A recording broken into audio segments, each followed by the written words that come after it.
नमस्कार, आप देख रहे हैं BR24 खबर। आज के इस वीडियो में हम बिहार बोर्ड 2026 में मैट्रिक परीक्षा देने वाले सभी विद्यार्थी के लिए 5 महत्वपूर्ण टिप्स के बारे में बात करेंगे, जिससे वह भी विद्यार्थी 400 प्लस स्कोर कर सकते हैं। जैसा कि आप सभी लोग यह जानते होंगे दोस्तों कि बिहार बोर्ड जब एग्जाम लेता है और रिजल्ट जारी करता है तो प्रत्येक साल 400 प्लस स्कोर करने वाले स्टूडेंट की संख्या दिन पर दिन बढ़ता जा रहा है।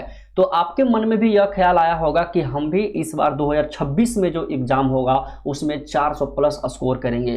तो सिर्फ मन में ख्याल आने से नहीं होगा, उसके लिए एक रणनीति, आपको एक टाइम टेबल बनाना होगा। तैयारी करने के लिए कुछ टिप्स जो है वो आपको पालन करना होगा। जो भी स्टूडेंट 400 नंबर ला रहे हैं उनके पास कुछ ऐसा तो जरूर ट्रिक होगा, वो दोस्तों कुछ टिप्स होगा तैयारी करने का, जिससे वो तैयारी करते हैं। तैयारी तो सभी स्टूडेंट करते हैं, 10-12 लाख स्टूडेंट प्रत्येक साल एग्जाम देते हैं, लेकिन 10-12 लाख में का सबका तो नहीं 400 नंबर आता है, कुछ का ही आता है 400 नंबर। तो उनका ही क्यों आता है? तैयारी करने वाले तो सभी स्टूडेंट हैं। तो आज इसी पे हम इस वीडियो में डिस्कस करेंगे कि 400 नंबर हम कैसे लाए 6 महीना में पढ़कर। 6 महीना आपका गुजर गया, ठीक है, छठा महीना जो आपका है वो लास्ट होने वाला है। बचा 6 महीना में किस तरह से आप तैयारी करेंगे कि 2026 में जो बोर्ड एग्जाम होगा मैट्रिक का, उसमें आप 400 प्लस स्कोर कर पाएंगे। 5 टिप्स हम आपको बताएंगे इस वीडियो में। यदि आप 5 टिप आप पालन करते हैं तो आप अभी 400 अंक प्राप्त कर पाइएगा, ठीक है। तो चलिए वीडियो को शुरू करते हैं और वह सभी महत्वपूर्ण 5 टिप्स आपको बताने वाले हैं। जिस तरह से बताएंगे आप लोग अभी से तैयारी में लग जाइए, ठीक है। सबसे पहले इस वीडियो में हम आपको क्या क्या जानकारी देंगे। इस वीडियो में बिहार बोर्ड मैट्रिक परीक्षा 2026 देने वाले और सभी विद्यार्थी, और आपका सपना है कि 500 में से 400 नंबर, टोटल 500 का जो एग्जाम होता है इसमें 400 से अधिक अंक आप प्राप्त करना चाहते हैं, तो क्या रणनीति बनाना होगा आपको कि 400 प्लस अंक मिलेगा, ठीक है। इस वीडियो में हम आपको क्या क्या बताएंगे, तो किन विषय पर ज्यादा ध्यान देना है इसके बारे में बताएंगे, ठीक है।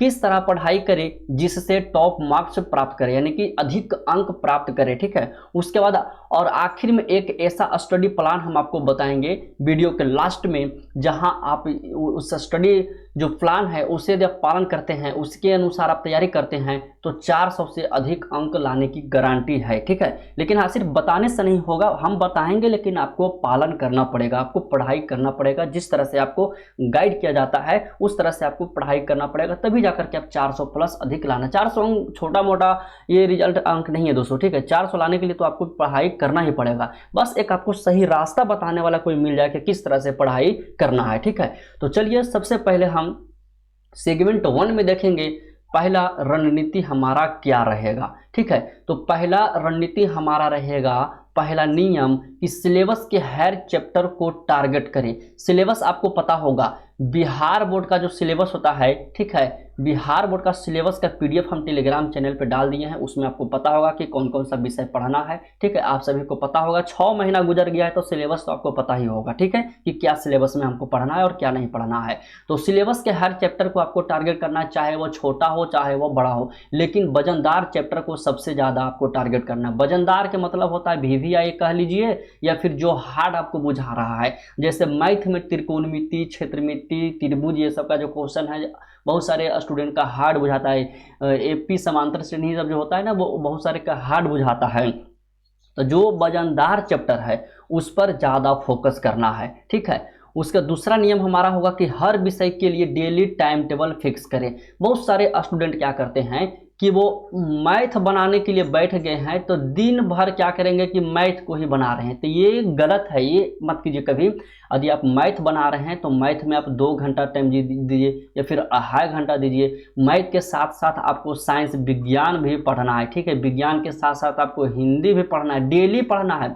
हर एक विषय को 1-1 घंटा क्यों आप पढ़ रहे हैं, लेकिन 1 घंटा, 1.5 घंटा, 2 घंटा टाइम एक विषय को आपको प्रत्येक दिन देना है। ऐसा नहीं कि यदि हम साइंस को रट्टा मारने के लिए बैठ गए हैं तो साइंस ही दिन भर रट्टा मारते रह जाएंगे, तो बाकी के सब्जेक्ट आपका कमजोर हो जाएगा, ठीक है। तीसरा नियम है मॉक टेस्ट और रिवीजन जरूरी है।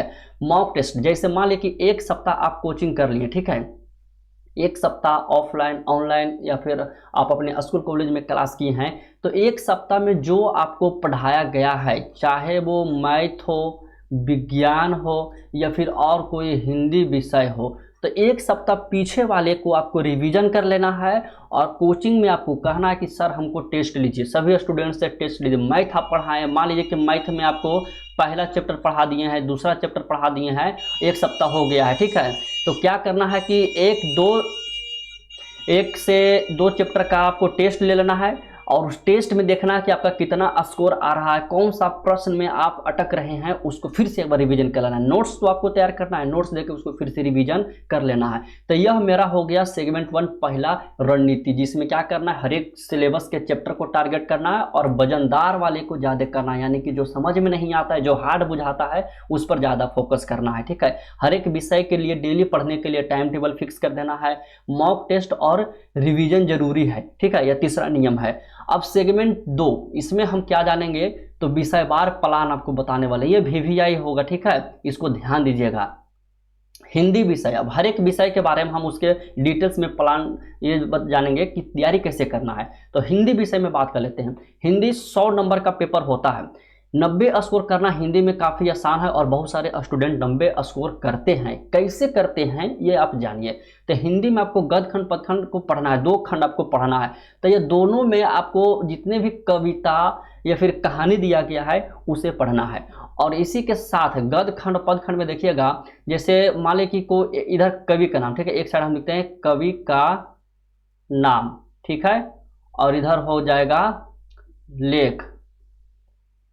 इसका मतलब समझिए, जैसे गद्य खंड में जितना भी कविता, चाहे कुछ भी कविता, कहानी, निबंध जो दिया गया है, उस इनका डायरेक्टर कौन है, यानी उसका लिखने वाला कवि का नाम क्या है। जैसे मान लिया जाए कि है कि दही वाले मंगमा, ठीक है, यह एक लेख दिया गया है। तो कविता है कि कहानी है, क्या है, यह आपको याद रखना होगा। और उसके लेखक कौन है, यानी कवि का नाम और लेख का नाम आपको दोनों याद रखना है। यदि यह दोनों आप याद करते हैं ना, तो परीक्षा में आपको 7 से लेकर के 10 नंबर का ऑब्जेक्टिव प्रश्न पूछेगा, ठीक है। तो आप, जैसे हम आपको बोले हैं कि आपको हर एक चैप्टर का कविता, लेख और निबंध यह याद करना है और उसी के साथ साथ उसका लेखक के नाम भी याद कर लेना है। यानी कि लेख में जैसे होगा कि कविता है, ठीक है, कविता है या फिर निबंध है, क्या है, और इसके लेखक कौन है, ठीक है, यानी कवि का नाम क्या है। तो ये दोनों आप याद कर लीजिएगा। तो ऑब्जेक्टिव क्वेश्चन में 7 से 10 नंबर का प्रश्न यहाँ से आपको पूछेगा। और व्याकरण आप पढ़ लीजिएगा, व्याकरण से ऑब्जेक्टिव क्वेश्चन में भी 10 ऑब्जेक्टिव क्वेश्चन रहेगा, व्याकरण से सिर्फ रहेगा, ठीक है। तो व्याकरण आप पढ़ लीजिएगा और व्याकरण से ऑब्जेक्टिव नहीं, लघु उत्तरीय और दीर्घ उत्तरीय में भी आपसे प्रश्न पूछेगा, ठीक है। इसमें तो सिर्फ आपको समझना है दोस्तों और रट्टा मार के याद कर लेना है, ठीक है। और सभी स्टूडेंट निबंध लिखने उसको आना चाहिए। निबंध और पत्र लेख में फॉर्मेट याद रखें। जैसे निबंध कैसे लिखा जाता है, एग्जाम में हर एक साल पूछेगा, निबंध लिख के आपको आना चाहिए, लेख लिखना भी आना चाहिए, ठीक है। प्रधानाध्यापक के पास किस तरह से हमको लेटर लिखना है, ये सब आपको याद होना चाहिए। लिखने का एक फॉर्मेट जो होता है वो तैयार कर लीजिए, हम इस पर भी वीडियो बना देंगे कि निबंध वगैरह कैसे लिखा जाता है। तो ये तो हिंदी विषय का हो गया। अब गणित में देखते हैं। तो देखिए गणित में क्या है कि हाई स्कोरिंग लेकिन डराने वाला यह सब्जेक्ट है। गणित में 100 में 100 हर एक साल जो है बहुत स्टूडेंट प्राप्त करते हैं। 100 में 100 अंक लाने वाले बहुत स्टूडेंट हैं। तो 100 में 100 कैसे आप लाइएगा, तो रोज एक चैप्टर गणित को पढ़ना है, ठीक है। जो क्लास में आपका पढ़ाया जा रहा है उसको रिवीजन करना है और रोज पीछे से, जैसे कि आज आपका पढ़ाया गया है त्रिकोणमिति, ठीक है, या फिर त्रिभुज पढ़ाया गया है, तो इसके पहले जो चैप्टर पढ़ाया गया है ना उसका 20 सवाल आपको प्रतिदिन करना है। ऑब्जेक्टिव सब्जेक्टिव सब मिला करके 20 सवाल आप डेली मैथ का बनाइएगा, तो उससे क्या होगा कि मैथ का फार्मूला आपको याद हो जाएगा, ठीक है। जिस चैप्टर को आप सवाल का सॉल्व कीजिएगा ना उस चैप्टर का आपको फार्मूला याद हो जाएगा। और फार्मूला याद हो गया तो समझिए कि आपका मैथ में तो इसे हाई स्कोरिंग आ जाएगा, क्योंकि सब्जेक्टिव क्वेश्चन जो भी रहेगा वो सब फार्मूला पर बनेगा। तो मैथ का फार्मूला आपको याद करना है हर हाल में। फार्मूला लिख करके आप अपने कमरा का जो होता है ना दीवार पे चिपका लीजिए, ठीक है। जब भी आप पढ़ने के लिए बैठिएगा तो उस पर नजर जाएगा तो आपको याद होने में थोड़ा आसान हो जाएगा, ठीक है। तो फार्मूला का एक चार्ट बनाइए, उसका बुक भी आता है, फार्मूला का बुक आता है 10th क्लास का, वो बुक ले लीजिए, उसका प्रिंट आउट करके निकाल के अपनी दीवार पे चिपका लीजिए जहाँ भी पढ़ते हैं टेबल के अगल बगल में, ठीक है। मैथ में देखिए कहाँ कहाँ से सबसे ज़्यादा प्रश्न पूछता है, तो त्रिकोणमिति से सबसे ज़्यादा, क्षेत्रफल से और बीजगणित से ये सबसे ज़्यादा नंबर परीक्षा में पूछता है। त्रिकोणमिति से सिर्फ यदि बात करते हैं त्रिकोणमिति से तो 20 अंक का प्रश्न पूछता है, 20 नंबर का क्वेश्चन त्रिकोणमिति से आपसे पूछा जाएगा। तो सबसे बड़ा चैप्टर त्रिकोणमिति है, इसको जरूर फोकस करना है और वजनदार चैप्टर है त्रिकोणमिति, ठीक है। तो इसे अच्छी तरह से पढ़ना है। त्रिकोणमिति में जितना ज़्यादा फार्मूला को याद रहेगा उतना ज़्यादा प्रश्न आप बनाइएगा, ये दिमाग में हटा लीजिए, ठीक है। उसके बाद विज्ञान आता है। साइंस में आता है कि कॉन्सेप्ट क्लियर हो तो 90+ आना आसान है। कॉन्सेप्ट क्लियर, इसमें भी कुछ फार्मूला है, जैसे फिजिक्स और केमिस्ट्री में, ठीक है। फिजिक्स और केमिस्ट्री में फार्मूला आपको याद करना होगा और कुछ कुछ आपको डायग्राम भी बनाना होगा, यानी कि फोटो वगैरह बनाना होगा। देखिए फिजिक्स में यदि बात करते हैं तो ध्वनि हो गया, रासायनिक अभिक्रिया हो गया रसायन विज्ञान में, फिर विद्युत हो गया, ये पक्के टॉपिक है। यहाँ से एकदम 100% प्रश्न पूछता है, ठीक है। कोई चैप्टर पढ़ो या ना पढ़ो, लेकिन ये सब चैप्टर पढ़ लो, यहाँ से प्रश्न पूछेगा, ठीक है। और डायग्राम बनाना के लिए आपको आना चाहिए। ओम के नियम में जो आता है प्रश्न, ये ओम का नियम हर एक साल पूछता है, जानते हैं कितना, 5 नंबर में पूछता है। तो ओम के नियम आप रट लीजिएगा और इसका एक डायग्राम बनाने के लिए सीख लीजिएगा, ठीक है। जीव विज्ञान में आपको आएगा फोटो बनाने के लिए, तो वहाँ से जो भी कोचिंग में आपको बताया जाता है टीचर के द्वारा, फोटो बनाने के लिए सीख लीजिएगा। फोटो साफ बनाइएगा तो 5 नंबर आपको फिक्स मिल जाएगा, ठीक है। फोटो पे ही आपको नंबर दिया जाता है डायग्राम वाले क्वेश्चन में। तो ये सब तो आपका हो गया, विज्ञान में हो गया। अब सामाजिक विज्ञान। सामाजिक विज्ञान ही एक ऐसा सब्जेक्ट है जिसे बोलते हैं ना रट्टा मारना याद करने वाला ये सब्जेक्ट है। यह सिर्फ याद करने वाला सब्जेक्ट है, अब जितना ज़्यादा इसको याद कीजिए। सामाजिक विज्ञान में क्या होता है कि इतिहास, भूगोल और पॉलिटिक्स है, ये सबसे आपका प्रश्न पूछा जाता है, ठीक है। तो आपको इसमें जो भी क्वेश्चन मिलता है, चाहे क्वेश्चन बैंक का हो या फिर मॉडल पेपर का हो, कोचिंग में पढ़ाया गया प्रश्न हो, उसे आप डेली रिवीजन कीजिए। पढ़ के आइए, शाम को पढ़ के आए हैं तो सुबह एक बार रिवीजन कर लीजिए, सुबह को पढ़ के आए हैं तो एक बार सोने से पहले सामाजिक विज्ञान का प्रश्न को आप रिवीजन कर लीजिए। रिवीजन में ही डिवीजन है लोग कहते हैं, तो जितना ज़्यादा आप रिवीजन कीजिएगा उतना ज़्यादा आपका मार्क्स नंबर मिलेगा, ठीक है। अंग्रेजी विषय में तो आप छोटा मोटा ग्रामर वगैरह भी पढ़ लीजिएगा, इसमें सिर्फ पास आपका होना है। 30 नंबर भी आ गया अंग्रेजी में तो आप पास हो जाइएगा, ठीक है। इसे ये सिर्फ पासिंग है, ये आपको जुटा नंबर नहीं है। तो अंग्रेजी में ग्रामर वगैरह ये सब पढ़ लीजिएगा और लेख वगैरह ये सब भी लिखने के लिए आएगा, लेटर वगैरह लिखने के लिए आएगा, उतना भी आप कर लीजिएगा तो आपका हो जाएगा। संस्कृत एक बच गया, ठीक है। संस्कृत जो आपका है दोस्तों 100 नंबर का यह सब्जेक्ट है, जिसमें आपको 50 नंबर रहेगा ऑब्जेक्टिव। तो इसमें भी आपको क्या होगा, गद्यांश दे देगा, उससे आपको दे देगा 5 नंबर का क्वेश्चन, ठीक है। वहां से आपको बना लेना है। ऑब्जेक्टिव क्वेश्चन थोड़ा याद कर लीजिएगा संस्कृत से, ठीक है। 50 में 50 आप ऑब्जेक्टिव से मार सकते हैं। सिर्फ ऑब्जेक्टिव क्वेश्चन बैंक से पढ़ लीजिएगा तो 50 में 50 आपको एकदम 100% बन जाएगा, ठीक है। और कुछ कुछ इसमें आपका रहेगा लेटर वगैरह लिखने के रहेगा, निबंध लिखने के रहेगा, ठीक है। तो संस्कृत में ये सब तो सबको आप लोग लीजिएगा, क्लास में जो भी पढ़ाया जाएगा। तो संस्कृत जिस तरह से आप हिंदी की तैयारी कर रहे हैं उस तरह से आपको संस्कृत की तैयारी कर लेना है। अब सेगमेंट 3 में हम जानेंगे time table and test plan. ये बहुत जरूरी है।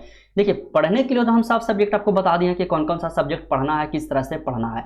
अब सिर्फ पढ़ने से नहीं होगा, पढ़ें तो उसका टेस्ट दे करके हमको ये तो चेक करना होगा ना कि क्या हम तैयारी, किस लेवल का हमारा तैयारी किया गया है। तो टाइम टेबल में देखेंगे कि हर विद्यार्थी को चाहिए एक पर्सनलाइज टाइम टेबल, यानी कि एक पर्सनल टाइम टेबल चाहिए। देखिए तैयारी करने वाले विद्यार्थी के लिए बहुत जरूरी है टाइम टेबल, ठीक है। टाइम टेबल में खेल कूद से लेकर पढ़ाई उढ़ाई सब उसमें शामिल रहेगा। तो रोज़ आपको 6 से 8 घंटे की पढ़ाई करना है, चाहे कोई भी आफत आ जाए, इतना आपको पढ़ाई करना है। और 6 से 8 घंटे में सिर्फ ऐसा नहीं है कि यदि हम एक दिन में मैथ पढ़ने के लिए बैठे हैं तो मैथ ही पढ़ते रह जाए, नहीं। Math, Hindi, science, SST, social science, ये सब सभी हमको डेली पढ़ना है, 1 घंटा 2 घंटा पढ़ना है। लेकिन हाँ, जो सब्जेक्ट कमज़ोर आपका है उस पर थोड़ा फोकस ध्यान ज़्यादा दीजिएगा। जैसे मैथ यदि आपका कमज़ोर है, ठीक है, मैथ में आपका नहीं प्रश्न बनता है तो इस पर 2 घंटा की जगह आप 2.5 घंटा समय दीजिए, ठीक है। और देखिए सर से पूछिए, जो भी डाउट होता है अपने क्लास में क्लियर कीजिए डाउट को। क्लास में देखिए यदि पूछने में लग जाइएगा टीचर से तो आपका स्कोर 400 आने वाला नहीं है, क्योंकि आप क्लास में पूछिए, फिर सीनियर स्टूडेंट से जो क्वेश्चन नहीं बनता आप उससे पूछिए, सीखिए। जितना ज़्यादा कमज़ोर विद्यार्थी हैं, जो सब्जेक्ट में उनका कमज़ोर है, आपसे तेज तरह जो स्टूडेंट है आप उनसे पूछिए और सीखिए, प्रश्न को सवाल जवाब कीजिए, ठीक है। दूसरा आपका रहेगा हर हफ्ते 2 मॉक टेस्ट। एक सप्ताह में 2 दिन आपको मॉक टेस्ट देना है, 2 मॉक टेस्ट। अभी समय ज़्यादा है, 2 मॉक टेस्ट आप डेली दीजिए, ठीक है। मॉक टेस्ट में क्या होगा कि जैसे कोई पर्सनल सब्जेक्ट का टेस्ट दीजिए, जैसे मैथ का दे रहे हैं तो मैथ का सिर्फ ऑब्जेक्टिव क्वेश्चन का टेस्ट दीजिए, उसके बाद फिर सब्जेक्टिव क्वेश्चन का टेस्ट दीजिएगा, फिर लघु उत्तरीय का दीजिएगा, ठीक है।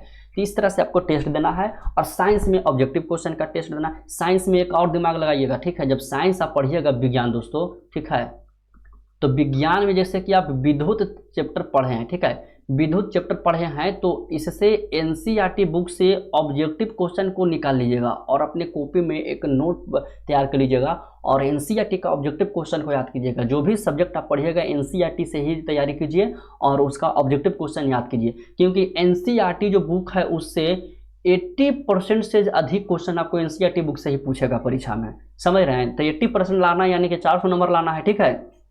तो आपको क्या करना है, एनसीईआरटी बुक सबसे पहले उसको प्राथमिकता देना है, एनसीईआरटी से आपको पढ़ना है, ठीक है। आगे देखेंगे कि हर 15 दिन में पुराने टॉपिक का रिवीजन करिए, तो बहुत ज़रूरी है। 15 दिन पुराना जो आप पढ़े हैं, जो विषय पढ़े हैं उसको रिवीजन कीजिएगा। आज मैंने कि मान लीजिए कि आप विद्युत चैप्टर पढ़ लिए हैं और 15 दिन के बाद इसको रिवीजन नहीं कीजिएगा तब क्या पढ़े हैं नहीं पढ़े हैं आपको थोड़ा पता चलेगा। रिवीजन कीजिएगा तब ना पिछला याद रहेगा जी, ठीक है। तो इसको रिवीजन करना है। और हाँ, हर मॉक टेस्ट को गंभीरता से दे, जैसे बोर्ड की परीक्षा हो। टेस्ट जब दे रहे हैं तो हंसरोली करके आपको नहीं देना है कि छोड़ो नहीं बन रहा है तो उसको छोड़ दे। जो क्वेश्चन नहीं बन रहा है यार उसको फिर से देखो कि काहे नहीं बन रहा है, पूछो सर से, ठीक है। तो इस पर आपको ध्यान देना है। चौथा सेगमेंट में आप देखिए, चौथा सेगमेंट आपको बोनस टिप्स हम आपको बता रहे हैं। बहुत सारे स्टूडेंट यहाँ गलती क्या करते हैं, अपना हैंड राइटिंग सुधार। यदि आपका लिखावट अच्छा नहीं है, ठीक है, अपना हैंड राइटिंग सुधारे, मान लीजिए किस तरह से लिखावट आपका है, ठीक है, काको कोड़वा जिसे बोलते हैं, तो इसको सुधारिए। लिखावट साफ साफ रहेगा तो जानते हैं इससे क्या फायदा होगा। जब सब्जेक्टिव क्वेश्चन का जवाब आप दीजिएगा तो साफ साफ लिखावट में आपको अच्छा मार्क्स देगा। जो भी टीचर कॉपी चेक करेगा ना उसे जांचने में आसानी होता है, तो आपका नंबर एक बोनस के रूप में मिलेगा, ठीक है। डायग्राम और चार्ट जरूर बनाए। यदि परीक्षा में डायग्राम बनाने के लिए आएगा तो उसे साफ साफ बनाइएगा, पेंसिल से बनाइएगा, पेन से नहीं, ठीक है। तो ये सब जो है ना सही से बना हुआ रहेगा तो यहाँ पे आपको नंबर मिल जाएगा, फुल मार्क्स यहाँ पे मिलेगा। परीक्षा से पहले परीक्षा में पहले आसान प्रश्न का हल करें। जब एग्जाम में आप बैठिएगा तो ऑब्जेक्टिव क्वेश्चन का जो मिलेगा पेपर, तो उसमें देखना है कि आसान कौन कौन सा प्रश्न है। मान लीजिए कि पहला प्रश्न है कि इसमें पूछेगा कि विद्युत धारा के एसआई मात्रक क्या है, ठीक है, याद है तो इसका जवाब आप दे दिए, ठीक है। उसके बाद इसमें अगला क्वेश्चन ऐसा आ गया कि इसमें एक प्रतिरोध का एसआई मात्रक क्या है और इसका आपका आंसर ही पता नहीं है, तो इसमें टाइम आपको नहीं देना है। अरे नहीं याद है उसको छोड़ो, नीचे आते हैं, जो याद है पहले उसको बनाएंगे, जो नहीं याद है उसे लास्ट में बनाएंगे। टाइम ऐसे आपको बचेगा। ऑब्जेक्टिव क्वेश्चन में टाइम बचाइएगा तो सब्जेक्टिव क्वेश्चन में वही टाइम आपको लगेगा बनाने में, ठीक है। तो ये सब ध्यान देना है, सब छोटा मोटा बात है, इसको ध्यान देकर चलना, ठीक है। अगला है समय का सही प्रबंध करें। और ये तो आपका हो गया बोनस टिप। और इससे भी ज़्यादा महत्वपूर्ण क्या है वो आपको हम बताते हैं। इससे भी ज़्यादा महत्वपूर्ण है P/Q। इसका मतलब आप समझते हैं, P/Q मतलब प्रीवियस ईयर क्वेश्चन, जिसको हम लोग बोलते हैं क्वेश्चन बैंक, क्वेश्चन बैंक।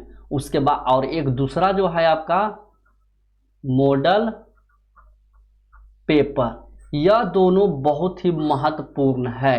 यदि आप 400 नंबर लाना चाहते हैं तो क्वेश्चन बैंक को आपको हर हाल में पढ़ना है। कमजोर स्टूडेंट ध्यान दीजिएगा। क्वेश्चन बैंक से देखिए क्या होता है ना, P/Q से, इसमें पिछले प्रश्न जो रहता है, पिछले साल जो एग्जाम होता है उसका जो क्वेश्चन होता है उससे आपको सीखने के लिए मिलेगा कि पिछला बार कहाँ कहाँ से क्वेश्चन और किस टाइप का क्वेश्चन पूछा है। ऑब्जेक्टिव क्वेश्चन याद कर लेना है, क्वेश्चन बैंक में जितना भी रहेगा सब ऑब्जेक्टिव क्वेश्चन याद कर लेना है। इसलिए हम आपको याद करने के लिए बोल रहे हैं कि बहुत तो ऐसा क्वेश्चन होता है कि हूबहू आपको प्रश्न वही पूछ देगा, जो क्वेश्चन बैंक में रहेगा वही आपका फाइनल एग्जाम में पूछ देगा, ठीक है। तो क्वेश्चन बैंक को सबसे पहले प्राथमिकता आपको देना है। और सब्जेक्ट जो आपका है वो सब्जेक्ट तो पढ़िए, उसके साथ साथ आपको क्वेश्चन बैंक को रिवीजन करना है, ये बहुत जरूरी है। यदि आप क्वेश्चन बैंक छोड़ दिए तो आपका 400 स्कोर कभी भी नहीं आएगा, ठीक है। मॉडल पेपर जो बिहार बोर्ड के द्वारा जारी किया जाता है, BSEB के द्वारा जो मॉडल पेपर जारी किया जाएगा उस मॉडल पेपर को बनाइए। अभी तो 2025 वाला मॉडल पेपर जारी किया गया है, ठीक है। तो 2025 वाला मॉडल पेपर डाउनलोड कीजिए और सभी सब्जेक्ट का मॉडल पेपर डाउनलोड करके उसको बनाइए। उसमें ऑब्जेक्टिव क्वेश्चन है उसे सॉल्व कीजिए, सब्जेक्टिव क्वेश्चन को सॉल्व कीजिए। 2026 में जो मॉडल पेपर जारी होगा ना वो हम आपको बताएंगे कि किस तरह से डाउनलोड किया जाता है। तो इस चैनल को सब्सक्राइब आप लोग कर लीजिएगा। यहाँ पे हम बिहार बोर्ड से संबंधित सभी महत्वपूर्ण जानकारी देते हैं, ठीक है, जो सभी स्टूडेंट के लिए काफ़ी फायदेमंद साबित होता है। यदि देखिए आप चाहते हैं कि बिहार बोर्ड मैट्रिक परीक्षा 2026 में कौन कौन सा सब्जेक्ट से कितना प्रश्न पूछता है, सब्जेक्ट में कौन कौन सा चैप्टर से, ठीक है। जैसे कि गणित हो गया, तो गणित में कौन कौन सा चैप्टर से प्रश्न सबसे ज़्यादा पूछता है, साइंस में कौन कौन सा चैप्टर से सबसे ज़्यादा प्रश्न पूछता है। यदि आप इस टॉपिक में वीडियो चाहते हैं तो कमेंट करके बताइए, हम इस पर भी एक वीडियो आपको बना करके देंगे, ठीक है। यह तो आपका हम 5 टिप बता दिए हैं कि किस तरह से तैयारी करना है। इससे आप पालन कीजिए, प्रतिदिन आप तैयारी कीजिए जिस तरह से हम आपको बताए हैं, ठीक है। जो भी रणनीति इस वीडियो में बताए हैं, यदि आप यह पालन करते हैं तो आप भी 400 प्लस स्कोर प्राप्त कर लीजिएगा, ठीक है। हमारे घर में भी देखिए तैयारी करने वाले हैं बोर्ड एग्जाम की, वो सेम रणनीति की अपना रहे हैं। 9th क्लास का जब भी टेस्ट होता है, टेस्ट में टॉप आता है हमेशा, ठीक है। मेरे घर की बच्ची एक है, हमेशा वो टॉप आती है। 9th क्लास का टेस्ट होता है, हमेशा टॉप आती है। और कारण यही है कि सेम जो फॉर्मेट हम आपको बताएं तैयारी करने का, यही फॉर्मेट वो अपना रही है तैयारी करने के लिए, ठीक है। तो आप भी अपनाइए, आप भी कोचिंग में टेस्ट होगा तब टॉप आइएगा और बोर्ड एग्जाम में भी आपका 400 प्लस स्कोर आएगा, ठीक है दोस्तों। तो आज के लिए इतना ही रखते हैं। वीडियो पसंद आया है तो लाइक कीजिए, चैनल को सब्सक्राइब कर लीजिए, बेल आइकन दबा लीजिए और यह सभी उस दोस्त के पास शेयर कीजिए जो बोर्ड एग्जाम की तैयारी कर रहे हैं, 2026 में एग्जाम देने वाले हैं, ठीक है। मिलते हैं अगले वीडियो में।